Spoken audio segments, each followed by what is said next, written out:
Hi guys! So today's video is going to be what I read.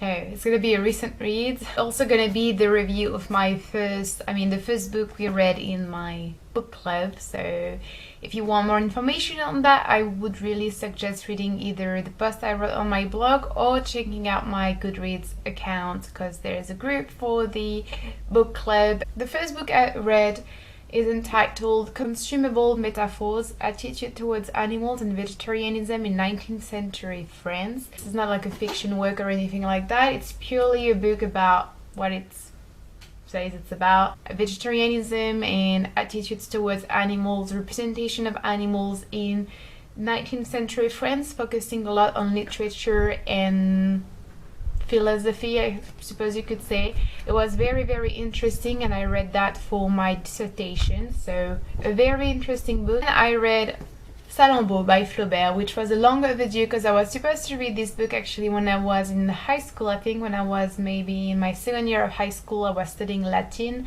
and I had to read that book, and I did not read it at that time. I picked it up again a second time because I love Flaubert so very much, and I just wanted to read something different, and I was not prepared for that book. I thought it would be a boring sort of story and a boring, very dry sort of book in a way, even though I love Flaubert very, very much. And how wrong was I?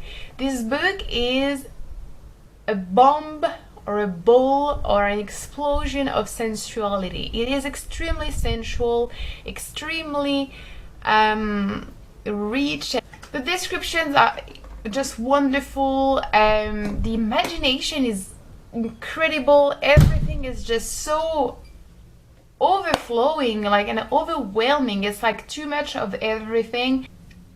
I don't think you really read the book for the content. I guess you read the book more for the style and the descriptions and the imagery and just the feelings and the sensations that you have reading, the book.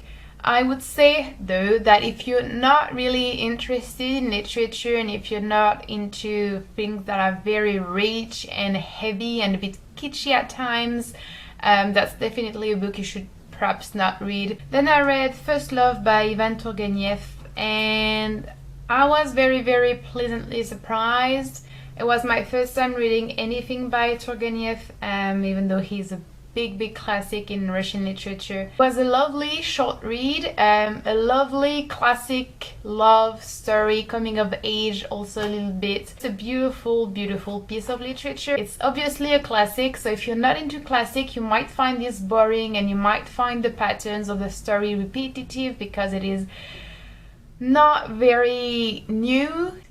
It feels like a classic, so it feels familiar if you are familiar with classics, and if you like them, you'll be pleased because it's beautiful, because it's very light and easy to read while being completely beautiful at the same time. But if you're not into classics, you might think this is a bit pointless. Then I read Le Surréalisme. I was done with that one, to be honest. I'm not done yet. It's a book about surrealism.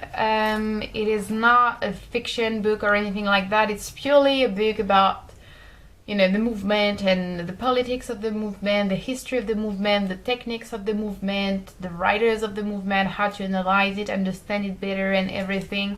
Surrealism is my favorite movement, as you might know, and I'm thinking of writing my second dissertation on surrealism.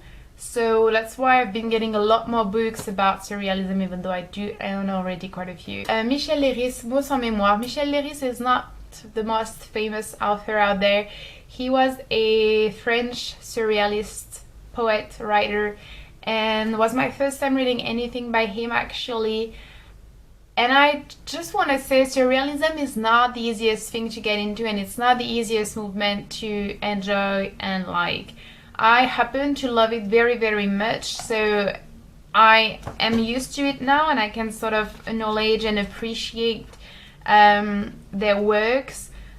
But don't expect, if you're new to surrealism and maybe you want to read something that's surrealist, because I've mentioned it quite a couple of times, way more than a couple of times in my videos, don't expect a traditional sort of book, and don't expect it to be a traditional experience, reading experience, because that's not what it's gonna be. This book is really interesting because there's like a sort of small dictionary where he picks up a few words that he finds interesting and he explains them with other words. really playing on like the sounds and the spelling. And honestly, some of them are just brilliant and just sort of explain the word so well, and you think, oh my god, how could it be? That's really interesting. I did like it a lot. The imagery is very strong, as always with surrealism, and it's very inspiring. Like every time I read something that's surrealist, I feel inspired and I see things differently, and I sort of feel the literature and the art everywhere around me, which is an amazing experience. Honestly, I don't think many movements can give you this sort of outlook on life, and that's probably because surrealism aimed at being a lot more than literature, and I think it succeeded, because when you read literature, I mean when you read surrealist works, you definitely feel something different. And last but definitely not least, the book that we read for the book club, Taxi by Khaled Khamissi. I did like Taxi a lot. I thought it was really interesting. If you want to see a more in-depth sort of review or feedback, please go to the Goodreads account, Goodreads group, because I wrote about it. So the book is basically the collection of stories told by taxi drivers that the author encounters in Cairo, and they're very, very short stories. So the book is divided into many chapters, which are the stories themselves. That makes it a really easy book to pick up and put back, and read on the go sort of thing. But it can be also a little bit repetitive and perhaps a bit sort of confusing for people that might be used to more regular and standard and traditional narratives. I found the book very interesting because I'm really interested in Egypt, and because I'm also really interested in politics and sociology, and because I love the Middle East. However, if you're not into any of those, you might find the book a bit like, not so interesting. But the book is really interesting if you pick it up being aware that this is not going to be like a traditional sort of fiction. It's not going to be something that aims at making you feel beautiful things, and it's not a book that's, literary speaking of great quality because of the style and the figures of speech or whatever. Like, no, it's a book that's interesting for the content, for the intention, and for what it teaches you about Egypt. I think it was written in 2006, so